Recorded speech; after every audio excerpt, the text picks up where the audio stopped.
What's up, guys, and welcome back to the channel. Today, I get to finally do my episode 9 review, and episode 9 was titled Jane Patrol. So, as you guys may see on your screens, this is one of Jane's personas, but this specific persona does not come up to the surface, as in, she is literally just the driver. Now, what is she the driver for? Obviously, you can see in the background, this is a train. So she is called Driver 8. That is her name. She doesn't have original name. She's just called Driver 8. Now, was there other drivers, ahead of her? Possibly, you know. Um, but do they dip into that? No, because it's not really an important story, seeing as her story arc is just her driving the train. Now, where does she drive this train? She drives the train in the place called the Underground. Now, where is the Underground located? A lot of you people may ask, some of you that are new, basically. The Underground is placed in Jane's self-conscious. This is a place that very much exists within Jane's body. It's a world basically hidden in Jane's body. Now, as I said, it is called the underground, as that's what she refers it to. And this train is what you would catch to come, you know, um, to come to the surface. That's the job of driver 8. She is to take you around the underground and, bring you to the surface and bring you to other locations. She just drives the train. She has no other associations with any other characters. And that is something that we get to see in this episode. Now, this episode, was very much like the rest of the other episodes. Very good. The general story was understandable, but this particular episode stuck out to me as the best episode. Now, this is something that I basically wanted to tap into, and I'm glad that they, did this for us because I, came across the information that obviously Jane has 64 different personalities, and each personality comes with its own superpower. So that's something that I just, wanted to get to know the rest of her personas. And we get to see all of these personas in this specific episode. So we travel into the underground, into Jane's subconscious, a world within a body.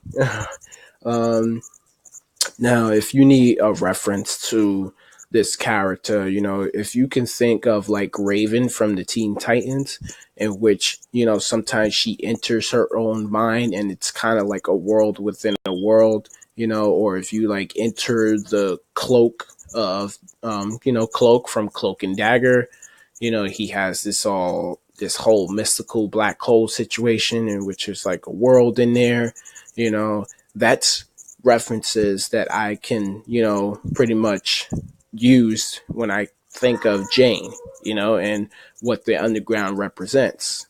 But as I say, it's a world with inside of Jane's subconscious, and obviously we get to go to the underground, but not in a field trip kind of journey. This is a journey to save Jane's life. Now, as I said, the team is out there, at the surface. They're all worried about their, fellow team member. So we see Jane pretty much laid out on this like table, and you have Cliff standing there, you have Larry, you have Rita, you have Cyborg standing there. Everyone is pretty much concerned about what is happening to Jane. Now, Jane, she's in this kind of catatonic, kind of coma situation, you know, um, meaning she's stuck within herself. So somebody has to go in there and be able to trigger her to come back to the surface before, she gets lost within herself and they don't see this person ever again. And the reason why I say that is because, Jane has mentioned, there used to be a primary, and this primary never was, seen again. So that was a tease to which, was one of her basic personalities, you know. It was a time where she was at the surface and maybe the same situation happened, the catatonic state. She went down there in the underground looking for answers and never returned, so that kind of situation they did not want to happen again, So Cliff is just, extremely worried. As I said, this episode and the, chemistry between these two characters is a father and daughter situation.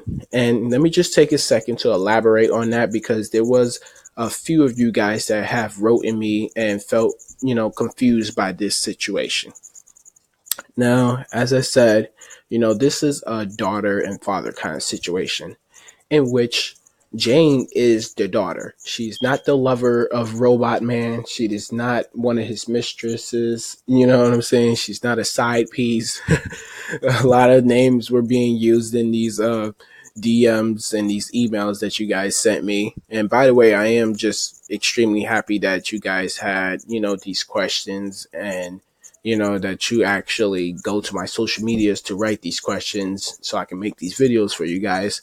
So continue to do that, But as I say, pay attention to some of these videos because they are very informative. And once again, she is not a lover for Robot Man, aka Cliff, She is a daughter figure. Now, Jane is actually, someone else's daughter, but we get to learn about that situation in today's episode. So, I'm going to dip into that in a few minutes. But as I said, the chemistry and the relationship between Cliff and Jane is a father and daughter situation, she is a lost soul and she needs a father figure. You know what I'm saying? Regardless if she is a grown woman, just everyone in reality, you need at least one parent figure to be in your life, whether it's a mother or a father. If you're not fortunate enough to have both of them at your side, just due to any kind of reason, you need someone in your life to guide you down the right path, So it can be an uncle such as myself. I am an uncle, you know what I'm saying? It can be a grandma, grandpa, somebody that you can look up to as a figure, when your actual figure is not present, So as I said, she is a lost soul, she has had different feelings about her father, and we explore those in today's episode. The airing of this episode. And as far as the mother situation, we all seen her mother before, so yeah, I don't have as much information about the mother as I do with the father, so I'm not gonna try to talk about something that I don't understand.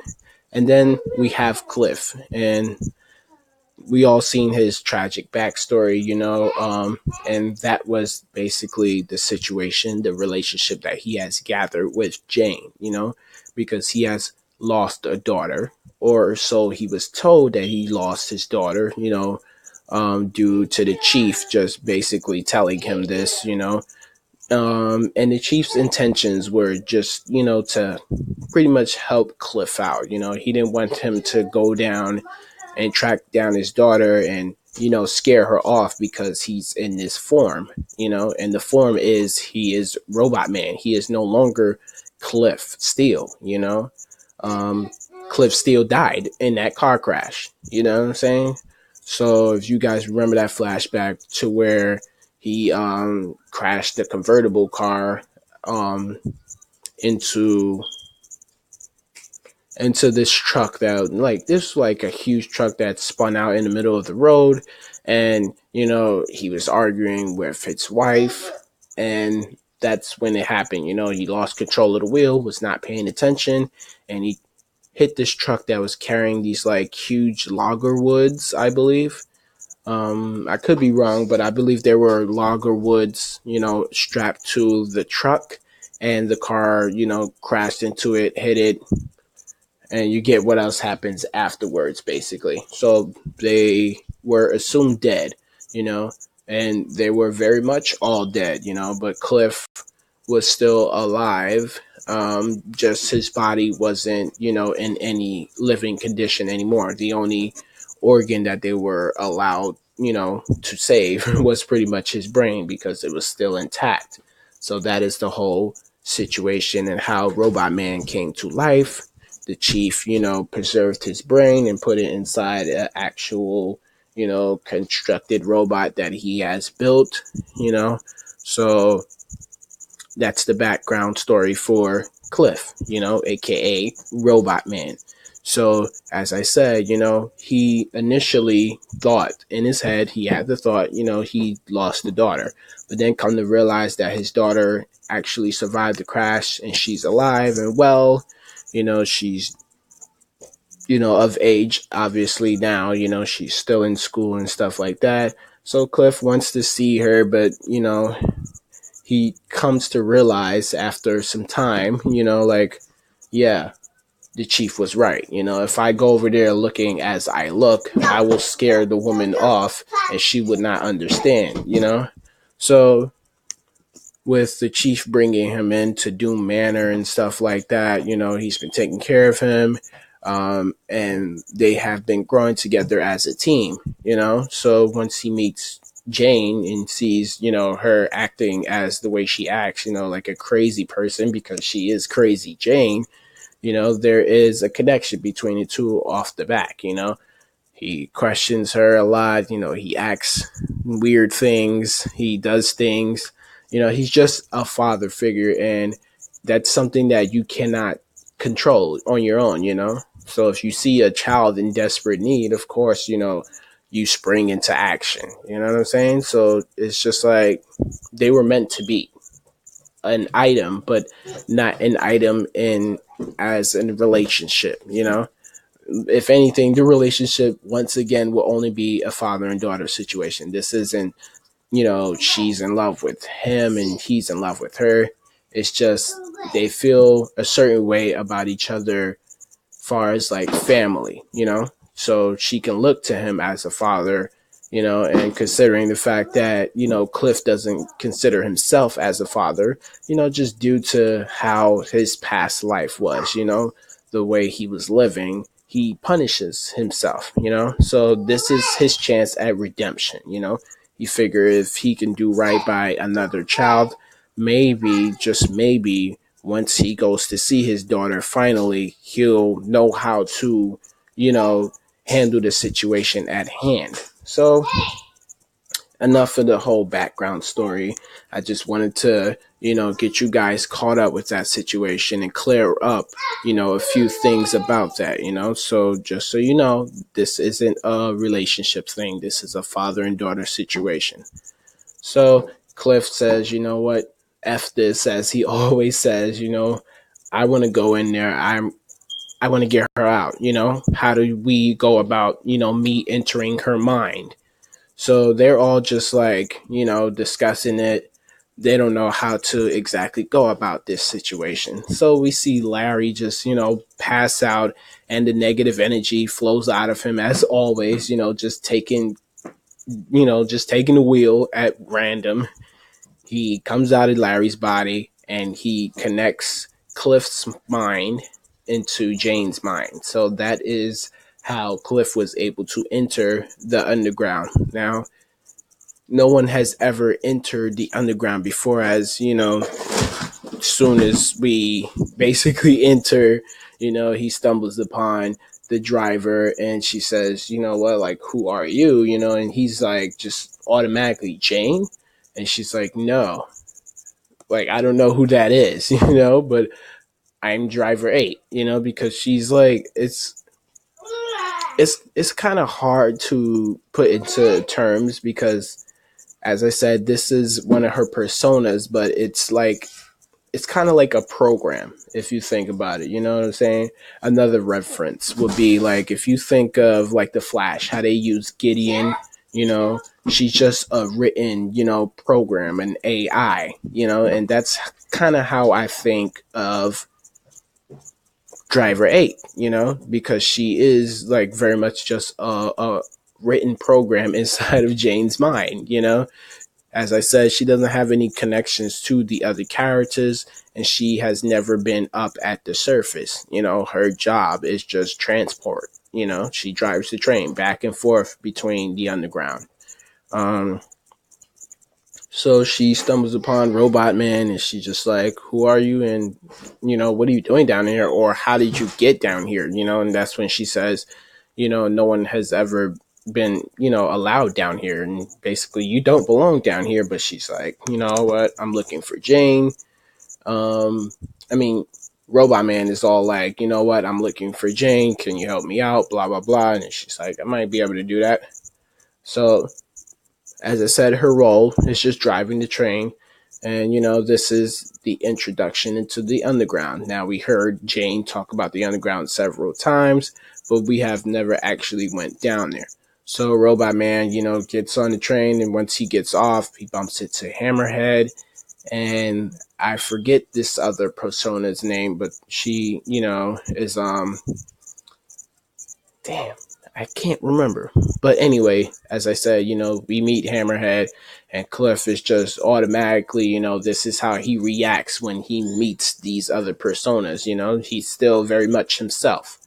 But as you may see in this episode, when he's down in the underground, he's back in Cliff's body, because this is how he is seen to the others, to the other personas. This is how they view him. They don't view him as Robot Man. They kind of view him as Cliff Steele. So he's down there still in the Robot Man outfit, just this time he has flesh, which is present, Um, so he's down there, and this is his initial job, to find Jane, get her out of there, and also apologize, because he feel like, she went into this catatonic state, and it was his fault, for her going into this state, So that is his sole purpose, to go down there, find her, apologize, and, hopefully all will be forgiven. But going down there, and retrieving her wasn't going to be a piece of cake. So as I said, we go down there, we get to see all these different personas, we get to explore the world within Jane's mind, and it happens to be, a nicely built kind of place, and the reason it's built the way it is because everything is pretty much connected to her mind. As I said, this is like herself, her self-conscious, and this is all part of Jane's memories and thoughts and stuff like that. So we get to, explore all of this, and as it is said, each of these, scenes that you see is something linked to a memory, and the deeper you go, the darker the memories get. So you get the whole situation at hand.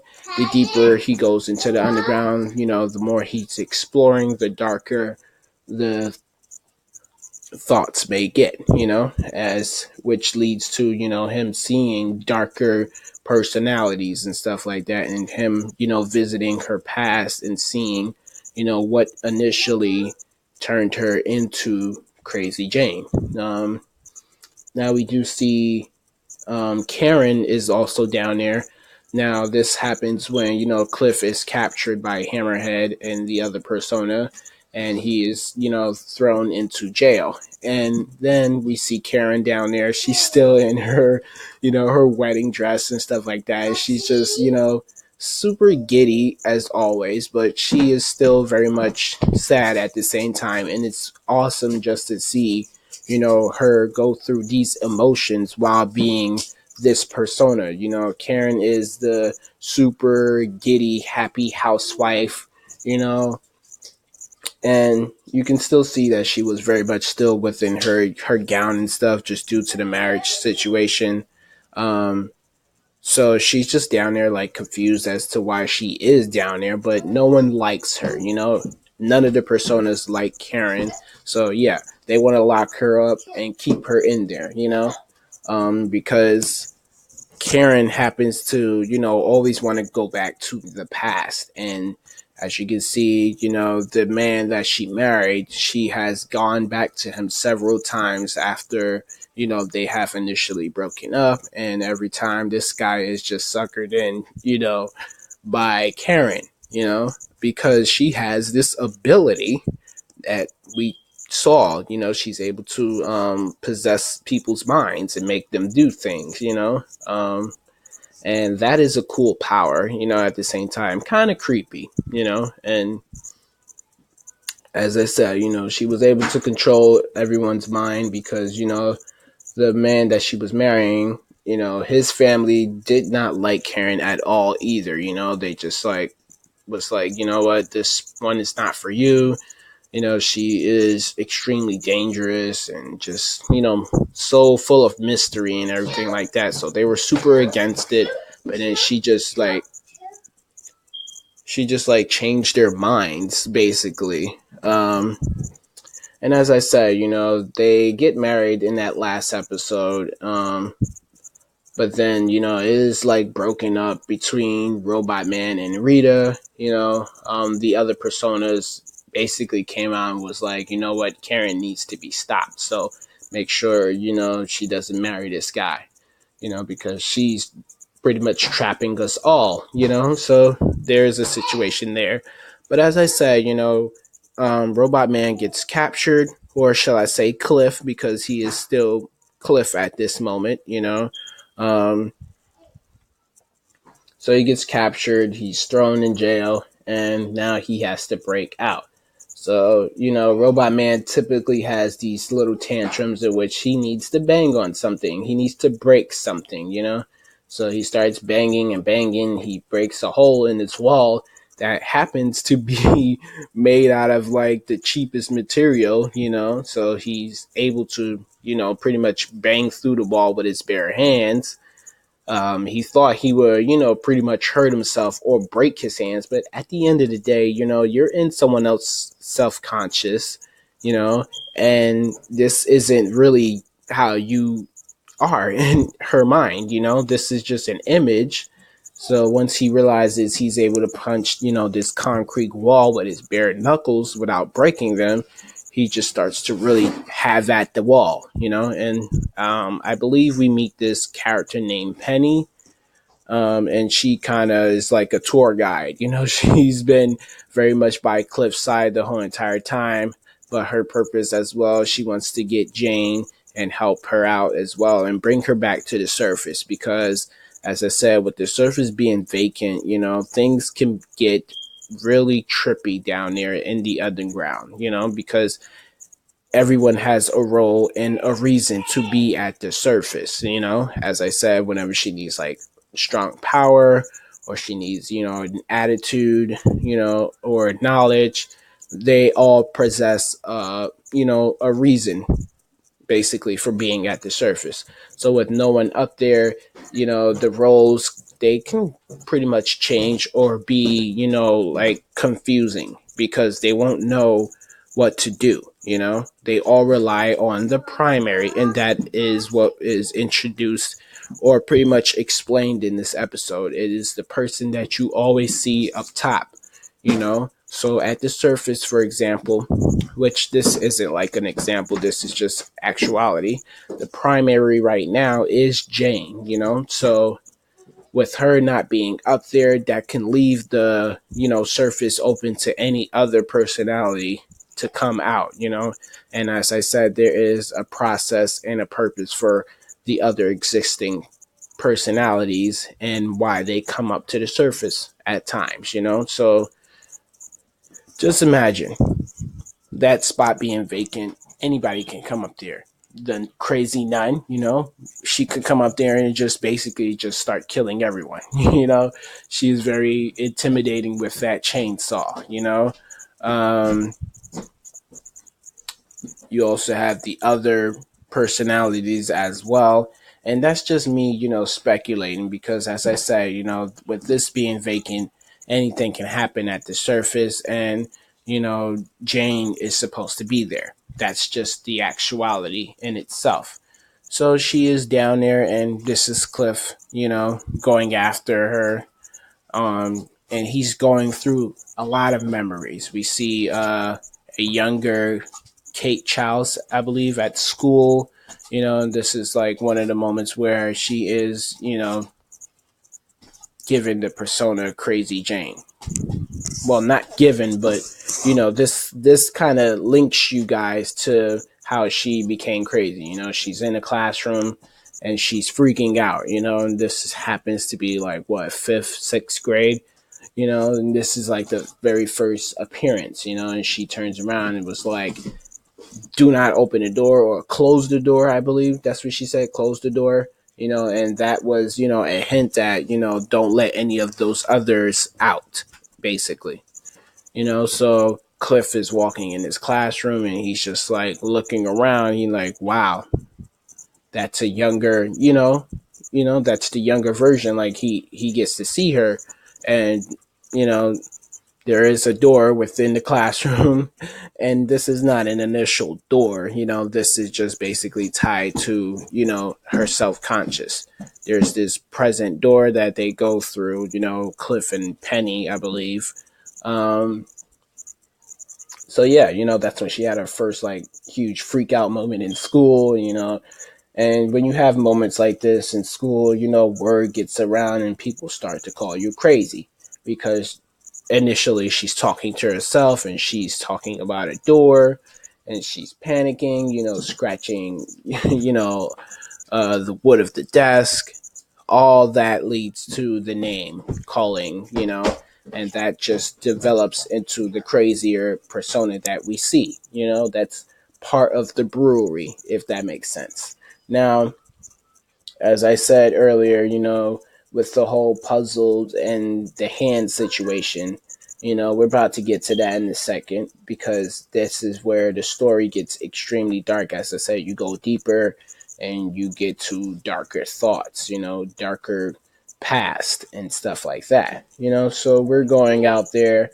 We do see that there is, this nice stretch of land, and where there's like flowers growing and stuff like that. And this happens to be, a happy place or a happy memory for Jane.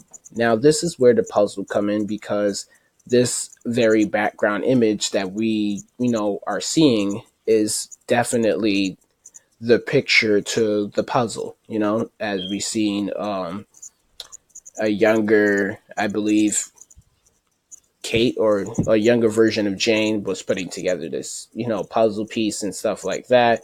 So that was the whole image on the puzzle. That was like a little reminder of, this is, your safe zone, basically. If you ever needed to go here, this is what it looks like. And this is for your memories to remember, basically, what it looks like, So that is the whole puzzle issue. If you guys wanted to know what was the whole puzzle connection to it, that is the connection. It was to remind her of her happy place, and this is a place that she should go, if she happens to go down into the underground. You know what I'm saying? Not go into your darker memories and get lost, but go to your happy place. So, yeah, we see this place.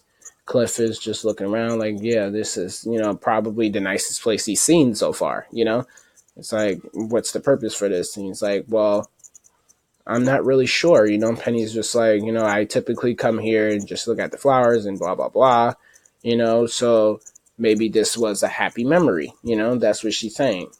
Everything is, part of memories. So they're still journeying on through the underground, basically. And they, come across more characters as well. As I already said, there are 64 personas. I'm not going to go through every persona that we see. I'm just going to, just keep talking about what happens, So now the hand in the puzzle situation. Now, this is where the story gets extremely dark.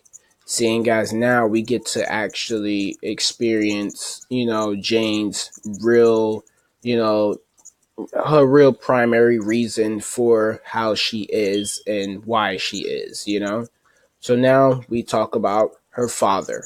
Now that happens to be the hand that is struggling to get out of the puzzle from the previous episode.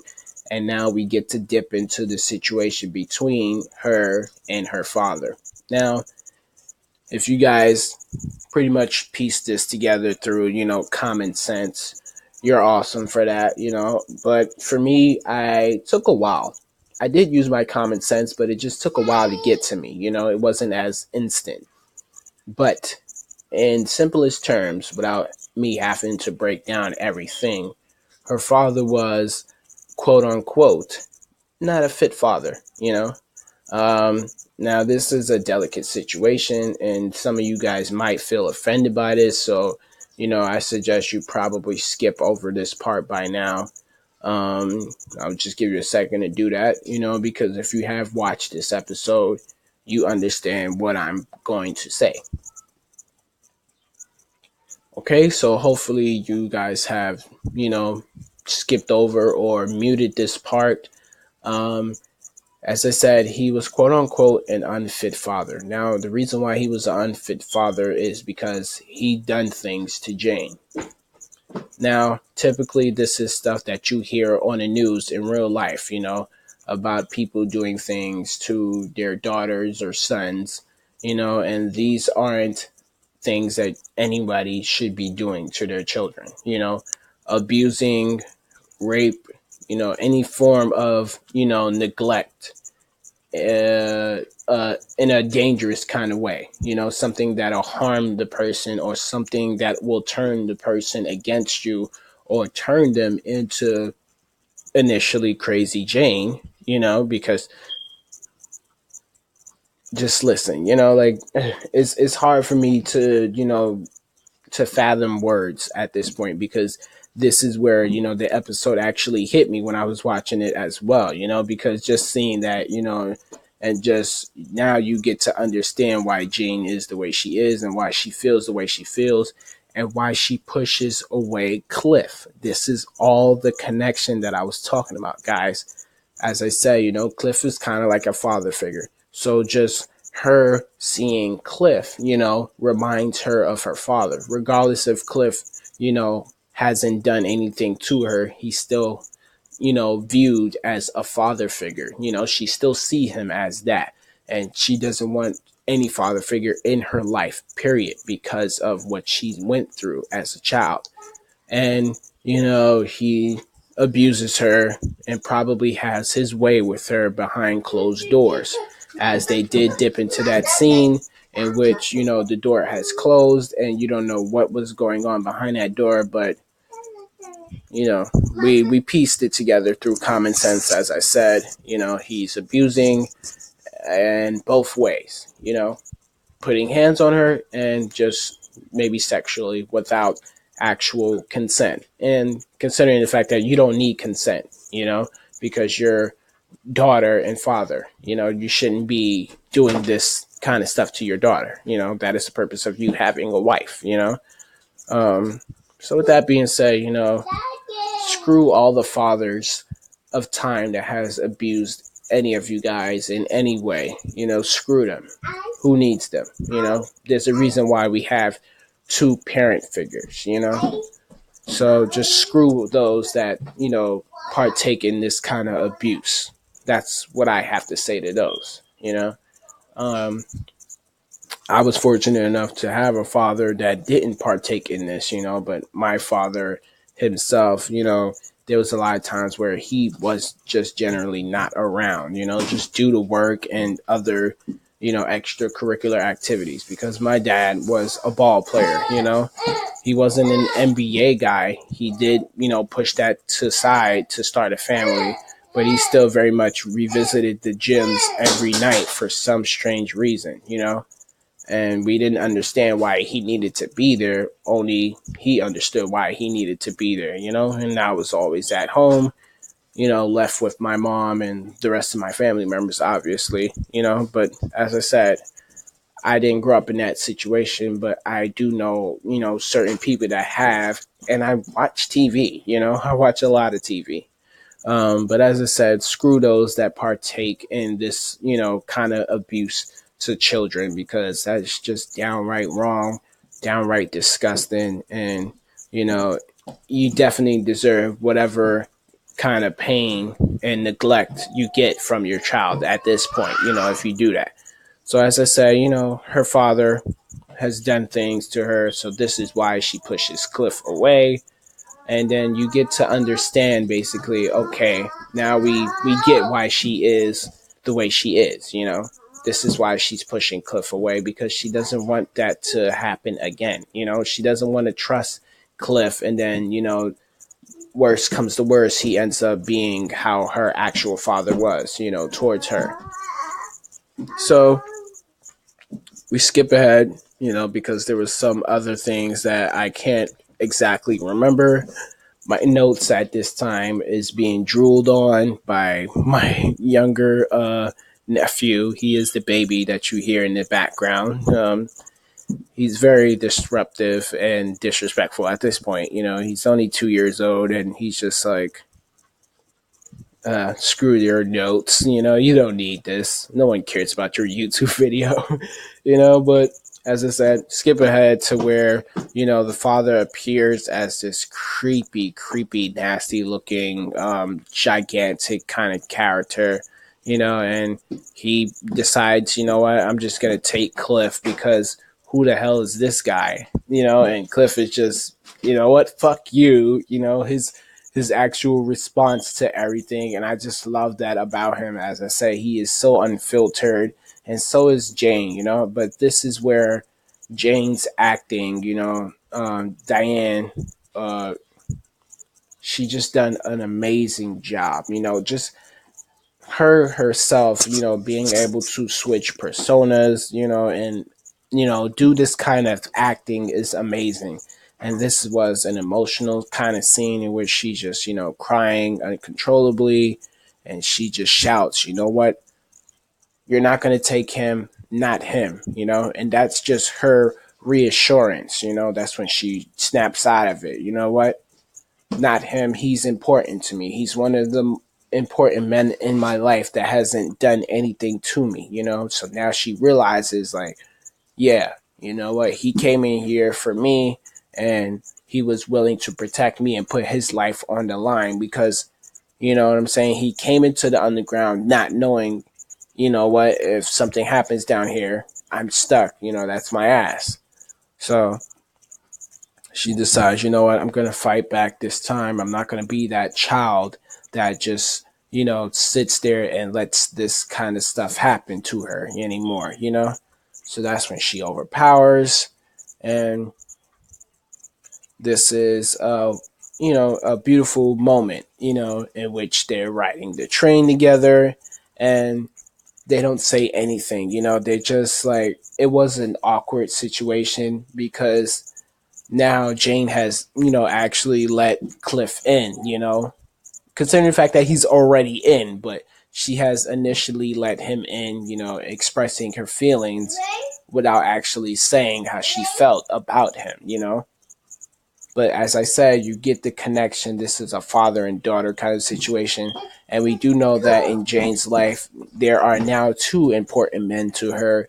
She has Chief, and now she has Robot Man or Cliff Steele, So they are initially her new father figures, but she has more of a connection to Cliff than, like the Chief. The Chief was actually there for her and stuff like that and housed her and everything like that. But as I said, there was just this like energy, this vibe about Cliff and Jane, and it just worked ever since, Cliff's arrival.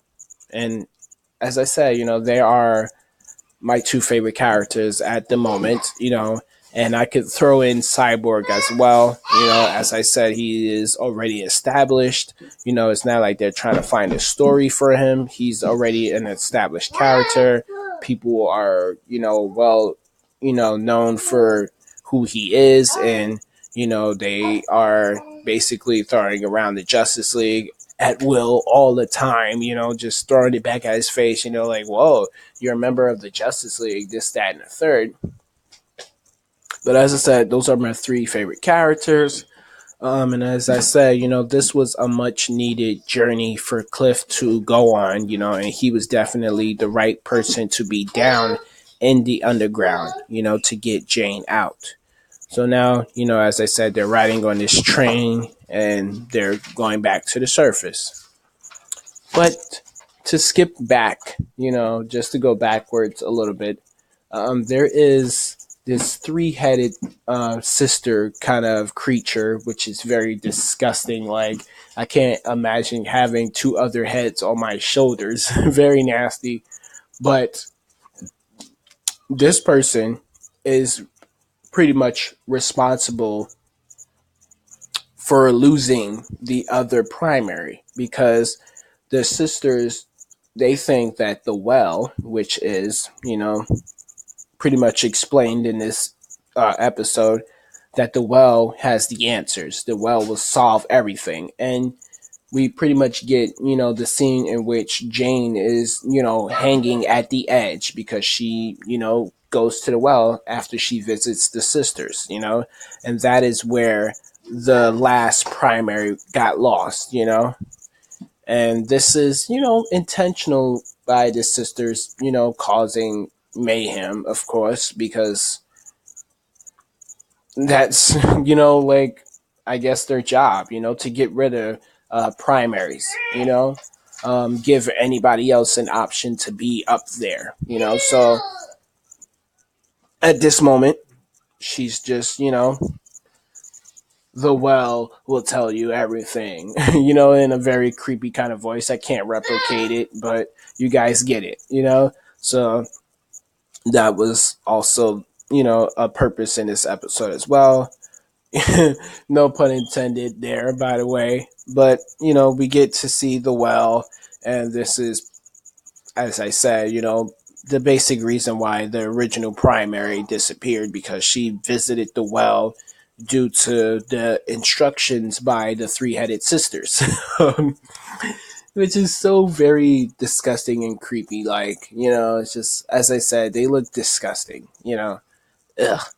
Two other heads on your shoulders, I cannot imagine that, but as I said, Jane goes there and she almost, falls in, but Cliff, of course, wasn't going to let that happen, and yada yada yada. Things happen to change drastically for Jane now. Now we're going back to the surface. Jane is okay with, Cliff knowing how she initially feels about him, so things are okay, but she's not fixed, if that makes sense to you guys. She's still very much crazy Jane, It's just, she had a brief unblocking basically during this episode. She needed that to be, unblocked in order for her to let people into her life. And now she has initially let Cliff in. And as I said, this was possibly one of the best episodes so far in the season, considering the fact that all episodes that I have watched, they're all equally good. A lot of the characters have their development. They don't focus on just one character.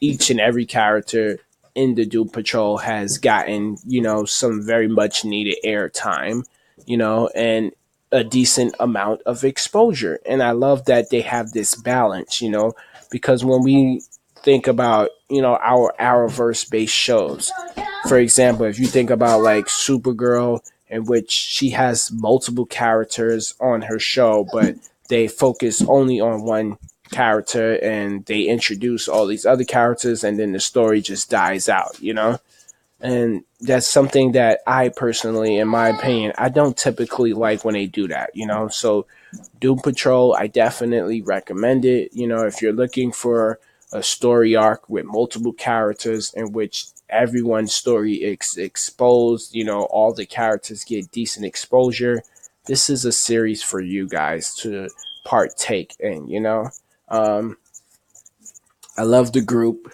My three favorite characters, once again, is Crazy Jane, Robot Man, and Cyborg. Now, as I listed in my last video, characters that I don't really like, is Rita, of course, and just Larry. I just feel like they don't belong in this kind of situation. But it does work out for the show, because all the characters have their weird chemistry. Rita is kind of like the mother for the Doom Patrol. She's very motherly. She doesn't like to partake in things. She's always issuing demands, and it's just weird. But it's a good weird. As I said, it fits. It goes together. Um, so as I said, initially they return with her coming back to the surface. Cliff gets to exit out of the mine. He doesn't get trapped down there. Um, she is okay for now, but initially she's still going to be Crazy Jane. These personas are still going to pop up from time to time. As I said, they have a purpose, for being at the surface. And whenever she needs them, she can call to them. Um, but as I said, things between her and Cliff are patched up at the moment.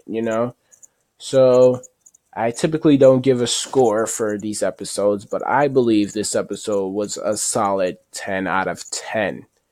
As I said, I recommend the series if you have not watched it, and especially if you're like a DC TV kind of person in which you like the DC related shows that are airing on TV, whether if it's in a streaming service or on a live action television channel.